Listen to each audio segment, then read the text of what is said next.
Bonjour et bienvenue très chers téléspectateurs de la puissance RDC à suivre cette actualité matinale ce mardi 31 octobre 2023.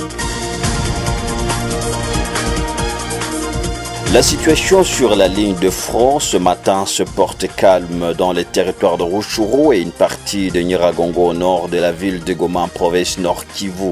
Les forces des résistants Wazalendo ne cessent de faire face à l'agresseur qui est l'armée rwandaise qui opère sous le label du M23. Ce mardi 31 octobre 2023, un calme est observé à Rutshuru, Masisi et Nyiragongo. Une importante partie de la frontière congolo-rwandaise à Kibumba est revenue sous contrôle des forces armées de la République démocratique du Congo avec les éléments réservistes de Wazalendo. Précision, Gilles Mulumba, porte-parole des volontaires pour la défense de la patrie, VDP en sigle en province Nord Kivu. La situation est un peu volatile, mais plus ou moins calme sur presque toutes les lignes. Après des intenses combats qui ont duré plus de 2 semaines, environ 2 semaines autour de Kibumba, autour de Kibati, Kibumba, là où les éléments RDF coalisés aux UPDF aussi, là il faut être clair, ont tenté de déborder par le parc national de Virunga et vouloir assiéger la ville de Goma depuis autour du 20 de ce mois en cours.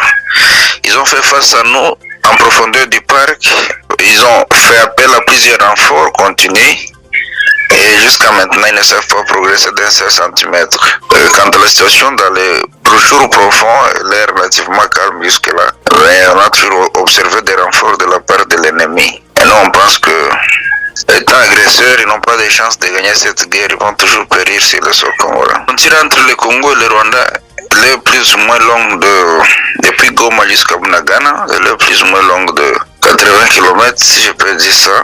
Et nous on a une partie que nous contrôlons bien sûr dans le Nyiragongo, mais ce n'est pas dans son entièreté parce que toute la force spéciale rwandaise s'est déversée sur le sol congolais. Les précarés de la sécurité de Kagame, c'est à elle que nous faisons face ici. Et voilà pourquoi on n'a pas encore su contrôler toute la frontière congolo-rwandaise. Et une fois nous y parvenons, ça sera la fin de cette histoire, de cette aventure, et c'est pour bientôt. Parce que nous maîtrisons tous les coins, les recoins, nous sommes capables de nous déployer parce que c'est chez nous, nous maîtrisons un peu tous les sentiers, toutes les ruelles, un peu comme les maîtrisent Sakaj là.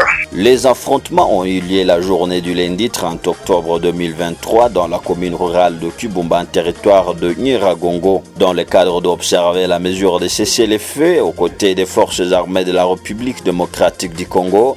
Les rebelles du M23 ont tenté de larguer des bombes aux positions de l'armée loyaliste qui à son tour a repliqué en renforçant les résistants Wazalendo. Signalons que des pertes en éléments aux côtés des terroristes rwandais M23 ont été enregistrées suite à l'intervention des forces armées de la République démocratique du Congo et de l'avion de chasse des FARDC au nom de Sukhoi 125. Ici, des camions transportant des cadavres ont traversé vers le Rwanda dans le cadre de barrer les traces pouvant justifier la présence de forces rwandaises au sol congolais. Gilles Mulumba, porte-parole des jeunes volontaires pour la défense de la patrie au Nord Kivu, ajoute que dans le territoire de Masisi, à présent, une partie de la cité stratégique de Kichanga reste sous contrôle des jeunes résistants Wazalendo. La cité de Kichanga, il faut bien le préciser, se trouve à cheval entre les territoires de Masisi et Rutshuru. Masisi reste entièrement sous le contrôle de VDP dans son entièreté, à part cette petite partie du territoire de Masisi, de la cité de Kichanga. Et la stratégie de Kagame, en fonçant encore une fois vers Kichanga, c'était évidemment pour qu'il nous amène à nous concentrer plus sur la cité secondaire ou tertiaire même, afin qu'il lance un assaut sur la ville stratégique de Goma. Et nous on a compris cette stratégie, nous avons aussi les devancer, les contenir dans ces aventures de vouloir assiéger Goma. Donc pour nous la priorité c'est de conserver Goma et repousser le plus loin possible l'ennemi.